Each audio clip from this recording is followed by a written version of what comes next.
aywa Abdoulaye Ndoye bu CUSEMS la ñuy dalal maa ngi lay nuyu. Abdoulaye waaw maa ngi lay fay soxna si di nuyu waa plateau bi. di nuyu Chérif Dia di nuyu jàngalekatu Sénégal yëpp di nuyu parents d'élèves yi di nuyu élèves yi di nuyu acteurs du système éducatif. très bien aywa Chérif je pense que mën nañu soobu. waaw gis nga xam naa rek dañuy continuer li Pape Djibril doon jàngat tey jii aussi gis nga ndongo yi ñooy génn ci mbedd yi. parce que nee nañ situation bi ñoom ils en ont marre bëgg nañoo dellu ci daara yi est-ce que di ngeen leen dégg yéen ñi nga xamante ne ay syndicats yi ngir mën a quand même delluwaat te jàngal leen. ma lay gërëm di la sant Chérif Dia di wax ni jàngalekat yi dégg élèves yi moo tax bu Covid bi amee. ñëpp tëju seen kër. confiné wu jàngalekat yi nangu. condition yu ñu transporté ñun ñii dañ ñoo ŋàññ Sénégal ak bitim réew parce que dañu ne mënu leen jiite jàngalekat yi di nangu ñu leen ni def nii mel ni ay bàyyi ma ñu bëri loru ci ñu ne ñun jàngalekat yi dañuy dakkal suñu grève jamono yooyu secteur yu bëri ñu ngi nekk en grève ñu ne duñu yem foofu dañuy contribuer diversement dans la lutte contre le Covid-19 dañuy ubbi compte di ko alimenter ba mu doon 18 millions ñu jël chèque bi dem jox ko ministre des finances ñu ne du ñu yem foofu dañuy def campagne de sensibilisation bi jafe-jafe amee ci jàng bi jàngalekat yi ñëw ba ministre moo ko wax ñu ne ko ñu ngi nii wax ñu lu ñu mën a def pour que njàng bi ñoŋ pour que xale yi mën a dem école pour que xale yi mën a ñu évaluer. ma jox la benn mbir bu am solo. dama am collègue boo xam ne Covid bi da ko daloon muy 10 yu taxoon ñu reporté ko mu nekk en convalescence mais secteur bu mu nekkoon amul professeur philosophie mu woo ma ne ma est-ce que damay dem ma ne ko est-ce que sa wér-gu-yaram may na la pour nga dem jàngale ji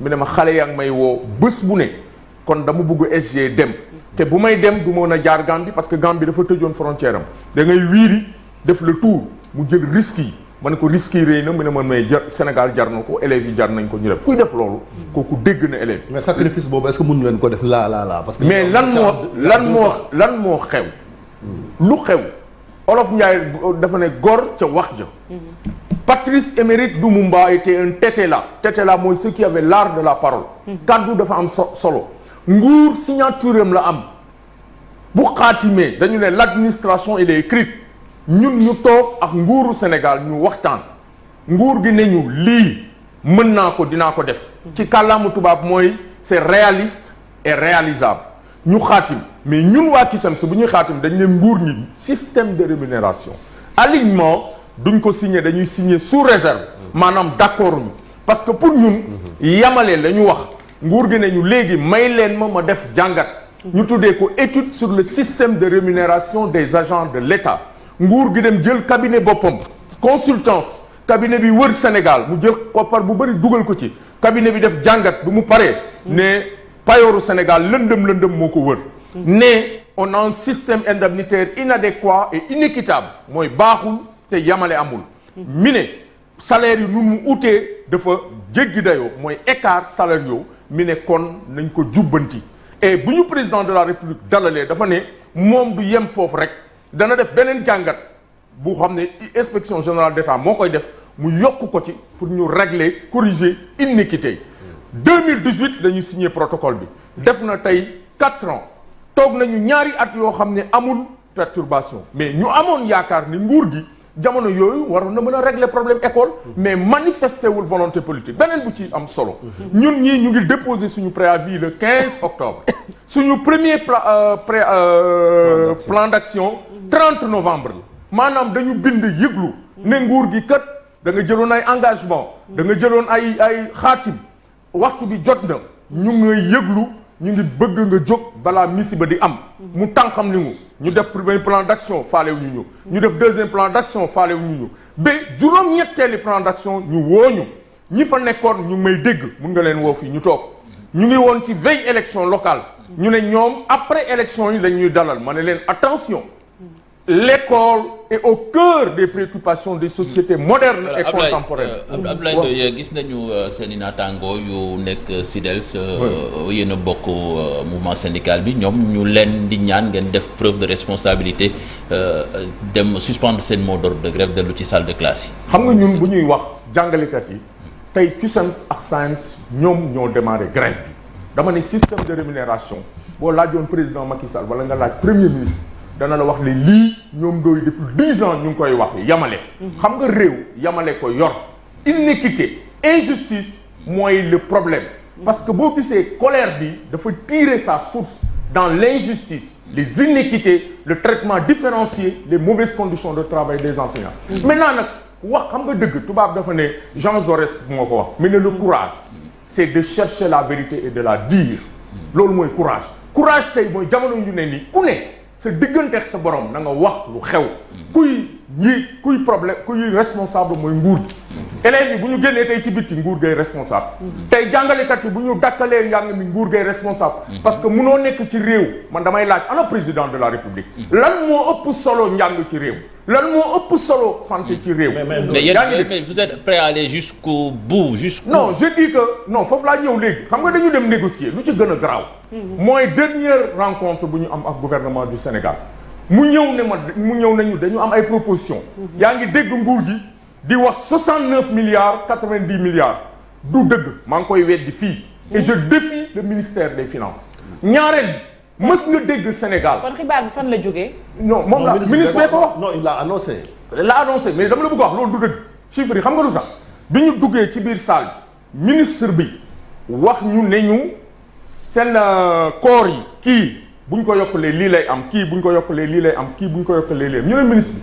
ñun waxuñu ñu jox ñu lu kenn amul yalwaanuñu saraxuñu dañu ne dañu def jàngat dañu ne ñu corriger les inéquités waxuñu ñu jox ñu lu kenn amul Sénégal te yéen nangu ngeen ni yamale amul ñu ne may leen ñu pause bi ñu génnee mais jàngalekat yi am na ay docteurs en statistique ay docteurs ay mathématiques pure ñoo xam ne comptabilité lañ def bi ñu defee simulation yi ñu xool ni ñoom chiffres yu ñu wax ak ñun chiffres yu ñu wax dafa waroo écart bi dafa rëy ñu dellu ci salle bi ñu ne ministre bi yow kat li ñu wax ak ñun lu ñu xool yi bokkul mi ne ministre directeur de la solde dama bëgg nga leeral mbir mi ñu may dégg Sénégal ak may dégg directeur solde ne ko chiffres yi du chiffre réel c'est des chiffres bruts c'est la première simulation ñu ne ko kon chiffres yi ñu jox baaxul c'est le nguur gi ne wax ñaari mots yi nous allons améliorer nous allons affiner nos documents kon chiffres yi 69 milliards tegu ko fenn amul fenn loolu du dëgg ñaareel bi mu ne 10 milliards yu muy wax du dëgg parce que dernière simulation yi ñu def dañuy fàtte ni ñu nekk ci banque yooyu ñu nekk ci budget ñu ci bëri jàngalekat yi ñu ngi seen pay tey ñoo leen jàngal kon nag tey en résumé chiffres yi ñu avancé da ngay rejeter les propositions gouvernement yi non rejeté wu ma dama ne attention il faut pas faire de confusion non àndoo ci chiffres yi non dama ne chiffres yi ñu jox baaxul du dëgg il y a un problème de sincérité des chiffres il y a un problème de fiabilité des chiffres ñoom nangu nañ ko ci salle ñetteel bi mooy il y a un problème de lisibilité des propositions du moo tax jàngalekat yi bu ñu leen waxee ñu xool ko parce que ñun jiital ñu jàngalekat yi parce que ñoo leen gën a yeewu ñoo leen ëpp xam-xam ñoo leen dañ ñoo wóolu ce qui nous lie avec les enseignants. mais da ngeen war a tasewaat Malick ba mu ko. non je termine foofu may leen ma terminer ce qui nous lie avec les enseignants c'est deux concepts oui damay terminer foofu c'est la confiance et l'espoir confiance boobu moo tax tey ñun jàngalekat yi bu ñu waxee nous sommes des mandataires le symptôme bi ñu demee seeti ko étudiants yi wax suñu wax ba pare ñii naan lan ngeen ci xalaat mu ne dañu leen yónni mu ne dellu leen ci ñu leen yónni ñun ay mandataires lañu mais jàngalekat yi seen bopp ñun ak ñoom ñoo yem xam-xam jàng dans les mêmes écoles jàng dans les mêmes universités génn école normale INSEP ñun nu ñu mënee calculer noonu lañ calculer bu ñu leen joxe chiffre ñu calculer ñu ne écart am na moo tax ñu ne nguur gi na wax exactement le net à percevoir pour chaque enseignant à partir de ce moment ñi dinañ mën xam. très bien démb gis nañ leen Malick soo ma ko mayee rek ngeen dellu ci base yi waxtaan ak seen naataangoo yi fa nekk tey ndaje mi nga xam ne ngeen koy amaat ak nguur gi nan lañ ci mën a xaar. non ndaje bi sax ñoom reporté nañ ko. ba suba encore vendredi. non suba la da ngeen tase. waaw ak lu ñu mënti wax dama ne xaar ci ndaje bi. dama ne lu ñuy xaar ci ndaje bi. mooy ñu wax dëgg sénégalais yi. yàlla tax. ñu wax la vérité des chiffres parce que chiffres yi ñu wax te beneen mbir mu am réew munoo jël fii amul kenn kuñ fi mus a defal augmentation ba pare jël di ko wax ci télé yi wala ci rajo yi bu dee lii la ñu ngi wax ministre des finances di wax président Macky Sall. na jël salaire u institution yëpp. mais non ministre yi non yéen a yëglu ndooy yéen a yëglu pour des soucis de transparence nan ko wax Sénégal yi xam. waaw mais boo ko waxee. pour des soucis de parallélisme des formes. ñoom laaj bu beneen corps laajee tamit. non ñu wax ñun musuñu wax yéen leen dégg d'accord mun naa ko ne Chérif damaa bëgg mu leer ñun nous sommes des Sénégalais. du ñu jël gaal du ñu dem Ceuta du ñu dem Melilla. comme disait Jean Ziegler c'est ici dans le cerveau du monstre qu'on va mener le combat. xam nga li may wax dama bëgg mu leer li may wax yàllaa tax may wax man waxuma pour Macky fal ma waxuma pour doon directeur général yàllaa tax may wax. jàngalekat yi xam nañ ñu. et tey jii bu ma lu ma wax jàngalekat dañ koy jàpp parce que xam nañ ni ñun ñu tappale. xam nga problème la gouvernement bi mu ngi ci manœuvre. ci désinformation dénigrement il jette en pâture les enseignants mais loolu mënut a jàll parce que sénégalais xam nañu ne nguur gi moo nekkul ci dëgg. alors man fi mu nekk nii defe naa ne maa ngi ñuy seetaan sax ñun ñoo xaw a yem ak ñi toog ci table ji parce que bu Ndoye waxee ne loolu chiffres yi ñu wax amul ça pose problème parce que toog ci table de négociation am na ba ñu ni woon état génn ni 60 milliards lañ njëkkoon wax waaye yokkaat nañ ca 30 milliards muy 90 milliards. tey il y a eu des chiffres qui ont été avancés yan chiffre moom mooy dëgg beneen bi ci des mu am ñaari woroo ci ay termes yéen système de rémunération moom ngeen wax état di wax revalorisation. alors lan mooy dëgg li état bi wax ak lan moo am à l'heure actuelle parce que bu ñu nee yokkal nañu enseignants yi 90 milliards def nañ ko ci te jàngale ji wuñu askan bi da leen di xool beneenu bët bu nga xam ne tey mën naa wax ni jaxase nañ leen ak askan bi. jërëjëf xam nga àdduna. dëgg dana yendu àll mais du fanaan àll. te dëgg alalu yàlla la. te ku ne booy wax da ngay xool sa tëraayu ba mel. parce que wax pour Macky bàyyi la xel falagul gouvernement mu fal la wala mu nommé le directeur àdduna jaru ko milliard jaru ko nañu xool suñu diggante ak suñu borom man kenn mësut a wax naa ko ministre yi. kenn ñemewu la wax Ablaye Ndoye mës naa ko jox 1000 francs wala mu jël ko bon d'essence du pas président Macky du ministre Talla mu ngi may dëgg du Serigne Mbaye Thiam du Kalidou Diallo du kenn ci ñoom maax ñoom ci dignité rapport professionnel dañu am chiffres yi xam nga lu tax du dëgg dama ne première rencontre ministre bi dafa ñëw ne ñu lii laa proposé ñu ne ko may ñu arrêté ñu génn waxtaan suñu biir bu ñu génnee suñu biir man sama directoire national dama am un docteur en mathématiques bu def finance bi mu defee simulation yi mu xool mu ne affaire yi waroon suñu camarade yum parce que ñu nag waa science ñoo nekk ci xeex bi mu def simulation mu ne affaire yi écart bi rëy na ca loo def simulation ñun ñëpp def simulation ñu ne nañ dellu ci salle bi ñu ne ministre bi waaw yow li nga wax ak ñun simulation yi ñu def mais dafa waroo écart yi dafa rëy ministre bi ne quels sont les chiffres de la vérité yan mooy. mais mënuñu ko parce que ñoom ñoo ñu ko wax mais chiffres yi ñuy jox moom laa la wax chiffres yi baaxul. amul c'est pas fiable c'est pas des chiffres sincères. parce que bu ministre bi waxee yow. directeur Sol. mais yéen a leen laajoon def proposition lors de la première rencontre dañu ñëw ngeen ne gouvernement. mais c'est normal parce que nguur aussi ñun bu ñu defee commande. là l'État doit venir avec des propositions mais xam nga dama ne àdduna. la confiance wax naa ko ne xam nga luy confiance la confiance elle est nécessaire pour l'organisation de la vie sociale mais aussi pour le bon fonctionnement des institutions dans un état démocratique quand il y a rupture de conscience mooy wóolute bu amatul ça devient mais la question de Fati sur la base nee na est-ce que la base qu'est-ce que la base dit par rapport à mais la base est déçue la base donc a fait des simulations. xam nga situation bi revalorisation mais xam nga bu poser question. les gens jouent sur les thèmes. mais may leen ma bu poser question foog ma tontu. parce que boo leen ma déglu doon xam ne la base man sax dem ko les enseignants clé en main dans les salles de classe suñuy nawle lañu. ñoom bu ñu leen joxee proposition. ñoom am na ci biir ay docteurs ñii def nañu finance. ñii def nañu comptabilité. ñoom ñëpp. tey jii lu gën a doy waar jàngalekat bu ne yaa ngi yore sa machine di def simulation man façon bulletin bu ne yónnee nañ ma ko. mais simulation mais yéen aussi contre proposition war ngeen ko indi bu nguur ne man lii laa mën yéen war ngeen a indi aussi xam nga moo tax ma lan ngeen def comme contre proposition pour ñu am solution. xam nga jàndu moo tax boo leen ma dégluwul doo leen xam fu ma jëm. allez-y parce que bu dee damay wax ngeen dagg ma dama ne. ñun bi ñu ñëwee ne nguur gi indi sa proposition ñun ñoo njëkk a indi suñu proposition ñu ne ko mu ngi nii. ñun dañ ko ne. xam nga suñu xeex lan la. mooy correction des iniquités moo dañuy war a wax il faut respecter les hiérarchies ñun dañuy wax moduler l'indemnité de logement parce que ñun lu ñu fi ñu teg ci dëgg lañ ko teg waxuñu ngeen jox ñu lu kenn amul dañu ne corriger les iniquités ñun waxuñu ko jàngat boo xam ne président moo ko commandé gouvernement am commandé moo ko révélé. président d'accord na ci est-ce que yaa ngi dégg. non nee na dañuy défiscaliser l'indemnité de logement. xam nga yow da nga xamul le salaire c'est des rubriques xam nga dañu ne iniquité maintenant il y a deux aspects. Correction des iniquités en dehors du cadre de l'éducation.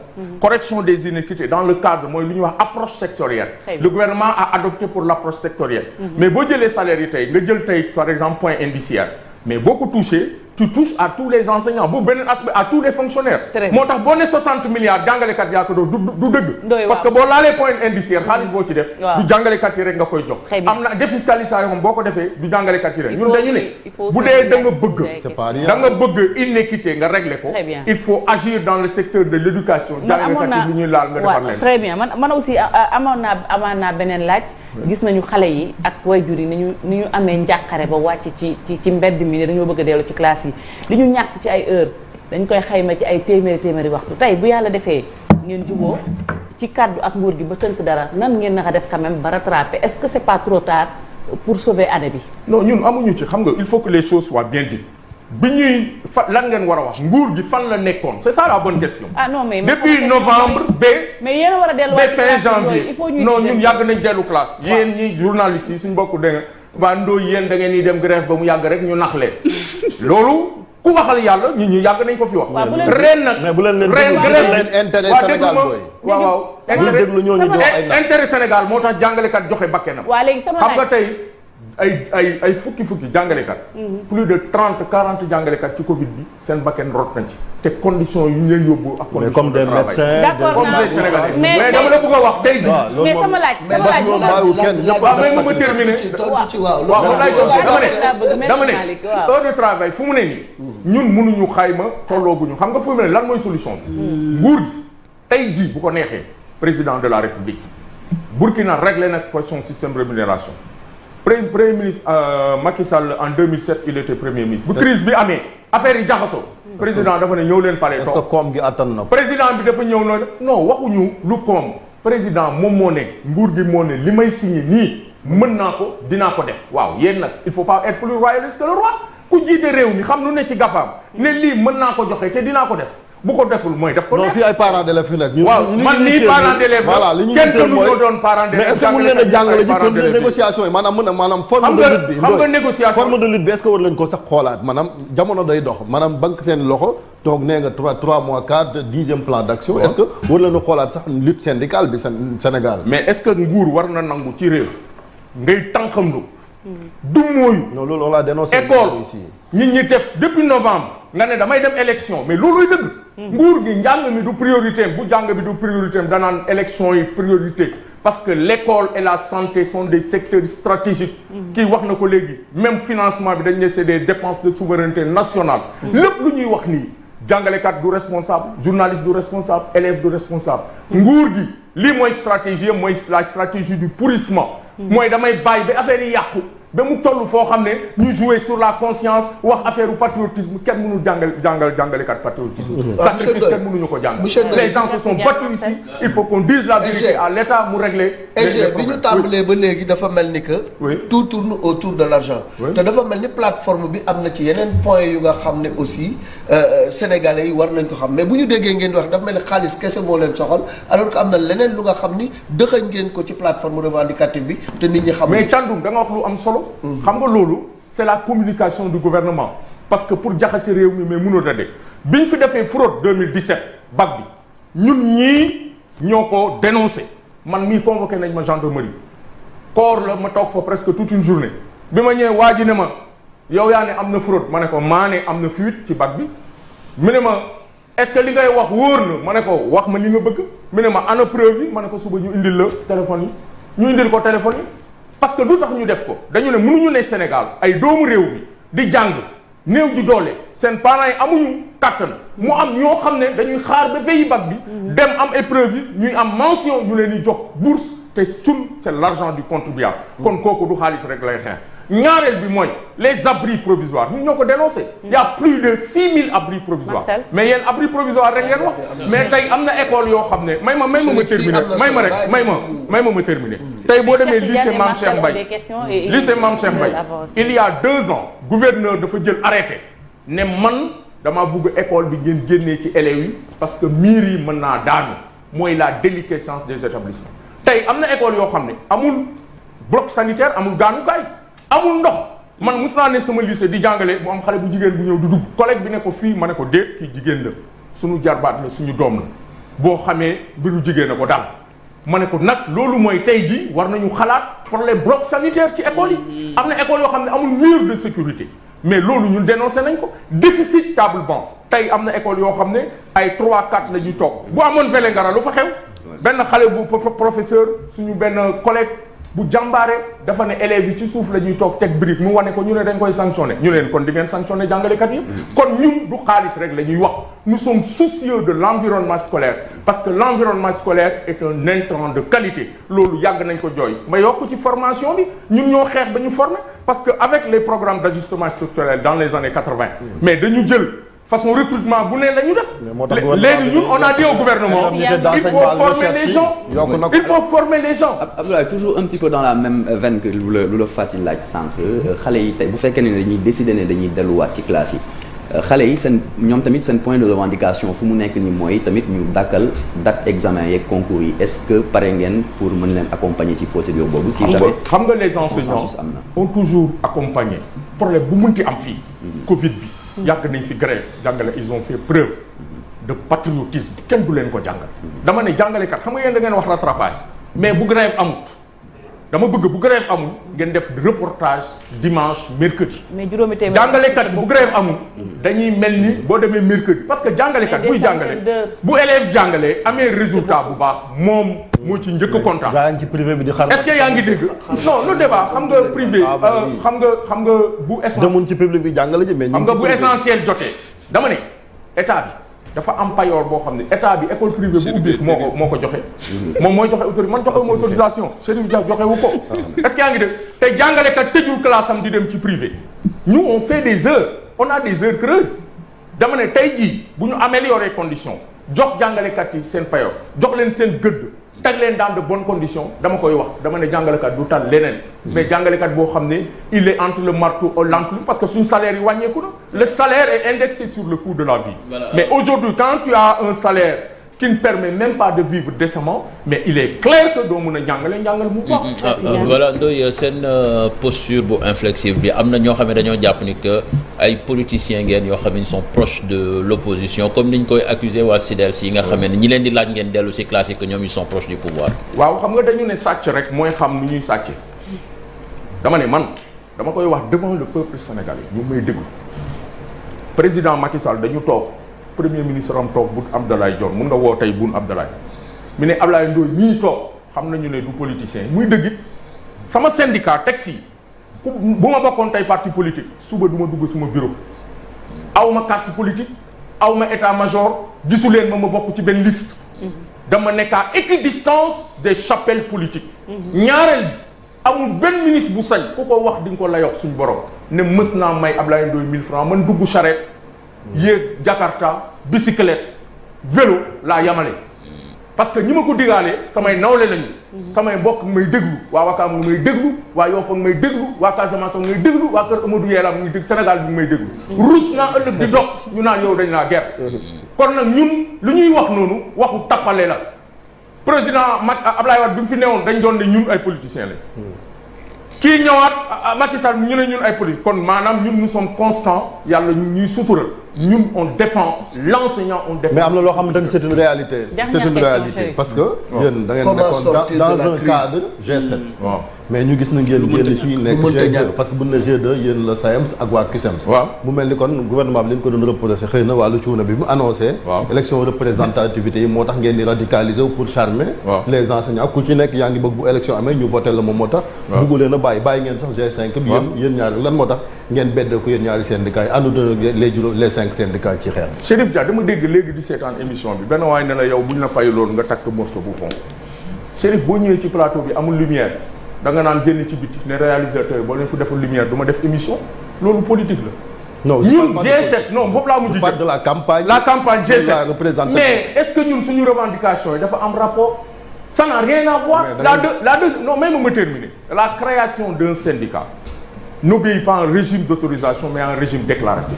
ñun syndicat G7 du syndicat xam nga G7 lan la. mooy dañu dem jongante syndicat yu ëpp doole. ñoom ñooy. mais yéen a doon xàccandoo di dóorandoo. waaw mais dama ne ci biir G7 avant ñun am na syndicat yoo xam ne.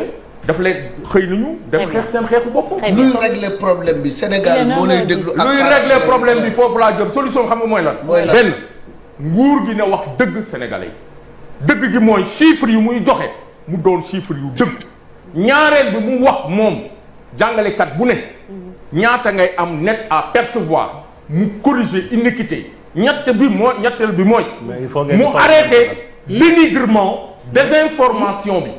jeter en pâture les enseignants parce que loolu mënut a jàll nañu wax dëgg moo mën a régler solution bi tey mais tappale boo xëyee suba ne joxe naa 60 milliards te du dëgg joxe naa 90 milliards du dëgg nee naa défier naa ministre des finances donc y a pas de levée de mot d'ordre quoi xalaat très bien léegi information mooy yéen pare gu leen pour lever mot d'ordre non ñun nous avons un mot d'ordre en cours dama ne mot d'ordre bu fi am nguur gee ko indi parce que lu mu war a def defu ko négociation yi ëllëg la ndax bu leen demee ci négociation pardon base bi da ngeen da ngeen suspendre mot d'ordre de grève wala ñu non ñun am nañ mot d'ordre buy dem ba fin de semaine dama la ne négociation yi jeex na madame loo gis day am app mais ëllëg da ngeen mënoo négocier ba 2018 nga signé kon année blanche kilifa diine yi wax kilifa aada yi wax dama ne kon année blanche lañ jëm xam dama ne nguur gi tey jii fu may taxaw négociation yi jeexul suba dama ne nguur gi tey jii fu ma taxaw nii bu ñu woowoon ma génn léegi ne ñëw leen ñu toog ñun ñu dem toog nañu wax dëgg nguuru Sénégal am na yeneen secteur bu doon jàngalekat yi rek lañ ko def ñu ne jàngalekat yi la gis ngeen yenn secteur yu wax nguur gi lay signé ñun ba génne bataaxal dem ba ci biir du ko am l'État est responsable et seul et unique responsable de la situation keneen du responsable Abdoulaye Ndoye Bouki Sène ñu ngi lay jaajëfal bu baax a baax léegi ñaari yéen kaay Dakar wax leen seen bopp lebu bu ñu doon lever mot d'ordre bi